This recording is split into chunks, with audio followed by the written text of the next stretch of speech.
GMA use stories. No, she makes. She makes the stories.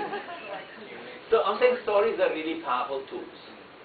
Now, also in coaching, people consider metaphor and stories as great tools. But I'm saying there is a certain downside to it. So I'm asking you to wonder about it. What kunyari could be the downside about storytelling? Since we've understood the psyche behind inspiring others, what could be the downside? Morning. Yes, sir, Joel. You might applies to me, sir. Sometimes when I listen to somebody tell a story, at the back of my mind, that's you, not me.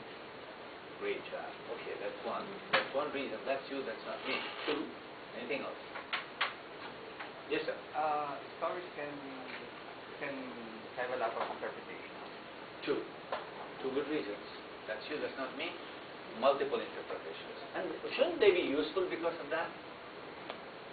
Sometimes depends on who took the Okay. Actually, they are powerful because of the fact that there are multiple interpretations. Yeah? They're powerful because of that. And here, it is you, not me, still is powerful also because it works for you, then maybe from my perspective it's different. Yeah, it still works. Anybody else?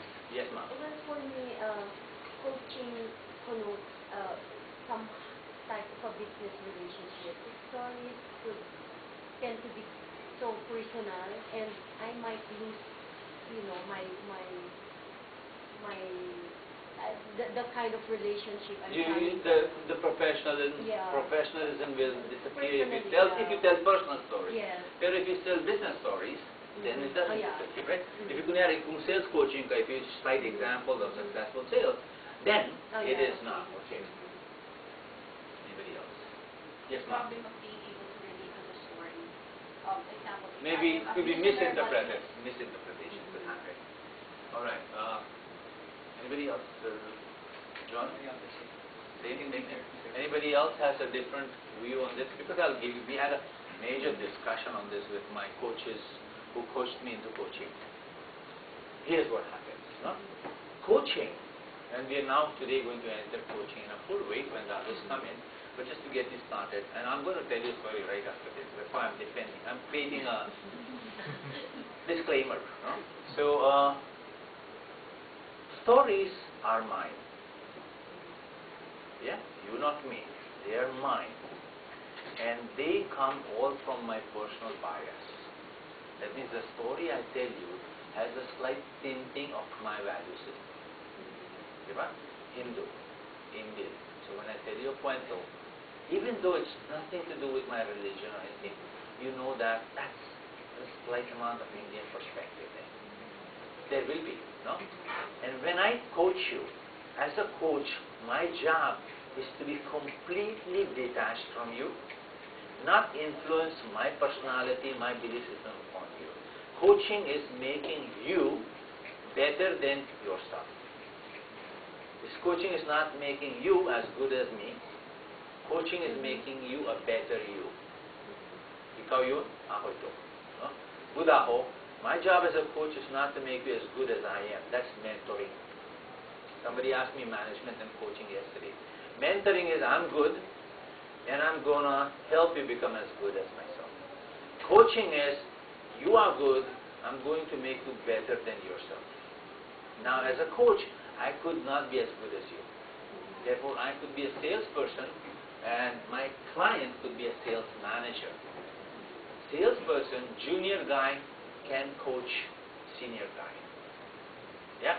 Mentoring has to be senior guy to junior guy. Alright? That's one thing, huh? Yeah? Sorry? One more time. Oh my, that's a lot of one more time. From the coaching part, no? A coach's job,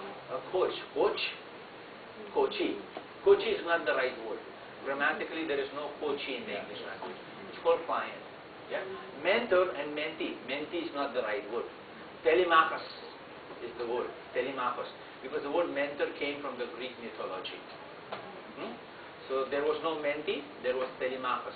Because mentor was a guy, a name of a person who the emperor assigned his son. The son's name was Telemachus. He said, you, mentor, look after my son Telemachus. And the word became from there, mentor and Telemachus. So there's no mentee. There's no disciple. Now, so coach and coachee, coach and client. Correct word is coach and client. No? So now, the coach's job is to make the client a better client than he was before. That means kung meron siyang skills level up to 7, ang job ng coach is to raise it to 8, 9, 10, 11, 12, 100. As long as the coachee, client, wishes it, it has to be his choice. What I want to do, I want to be $1 million salesman. I want to be $1 billion salesman. I want to cover the whole territory. That's my dream. That's the person I want to be. Coach says, okay, that's what you want to be. My job is to make you who you want to be. Yeah? You want to be a giant, I'll make you a giant. You want to be a monkey, I'll make you a monkey. But as long as you want it, you intend it. Yeah? So that's the difference. So a person who is not successful, like the coach of Manny Pacquiao is not a great boxer as Manny Pacquiao. That's a sign. The coach of Tiger Woods is not a great golfer as Tiger Woods.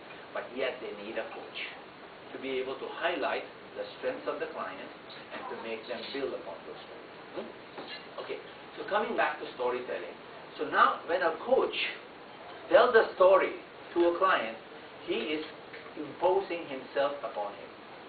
He is trying to make him like you. Are you with me? Therefore, storytelling in a coaching interaction is also one of the last resorts. You will only do it if you can contain it to business, contain it career to career. As an example, outside of your belief system. Your belief system is not part of the client's belief system. Okay? We'll talk a whole day long about this part today. So now here's the story. I'm going back just to cover this part now. This was just a disclaimer pala. No? So the story that I want to share with you, which I want to impose upon you now, about action is anthem. No? Now I'm influencing you because I'm a trainer here in this room. I'm not a coach. So I'm influencing you with all my principles that I think are good for coaching. So about 5 years ago, my son's 22. I have 2 sons and a girl, 27, 22, and 17. They are half Filipinos. They're good kids, well-brought-up Christian kids. And I'm not a well-brought-up Christian man. I'm a Christian man. No? So it was my son's 18th birthday, and my wife was saying, we've got to do something for Rishi. I said, well, he's 18, let him decide what he wants to do. Does he want to invite his friends? Fine, I'm okay with it. Does he want to go out and invite his friends? I'm okay with it. Does he want to go out and hang with his friends? I'm okay with it. Let me know what he wants. She was saying, no, you let me know what you want to do. It's your son's birthday. I said, no, it's my son's birthday. Let him decide. Morning yan, mga 10 o'clock. No? 3 o'clock, 4 o'clock, wala pang decision. 4 o'clock, 5 o'clock, and I'm busy with my life. Around 6, my son is home and sitting on the sofa watching cartoons. And my wife comes up to me, she says, it's 7 o'clock, wala tayong plan. Sabi ko, what does he want?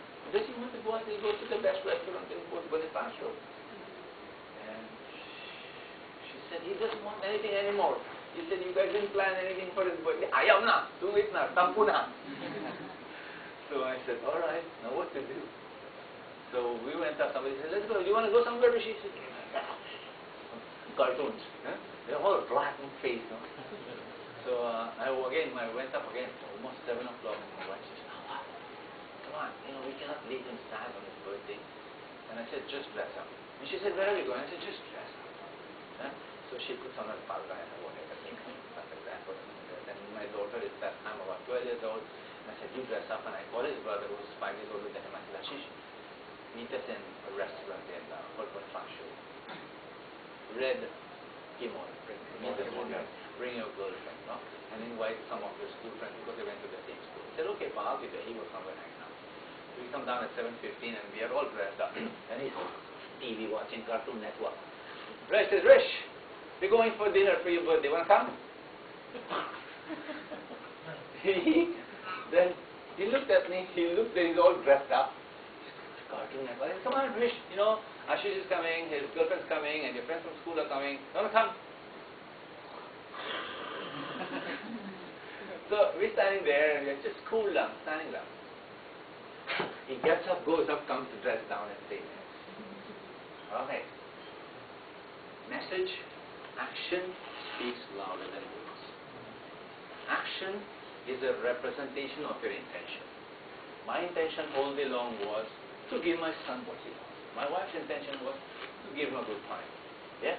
But we were not acting upon our intention. We were taking no action. And because we took inaction the whole day long, it became corroded, the relationship. And eventually, that time, this was 5 years ago, so about 8, 9 years ago, I began to learn these principles. And I applied it positively. So one of the principles of NLP is that if a certain approach fails, try another approach. If a certain approach fails, try another approach. Give it action. Yeah? Because action is the only one that's measurable. Intention is the driver. It is the fire in your belly. But the fire in your belly cannot be visible if you don't do anything about it. Yeah?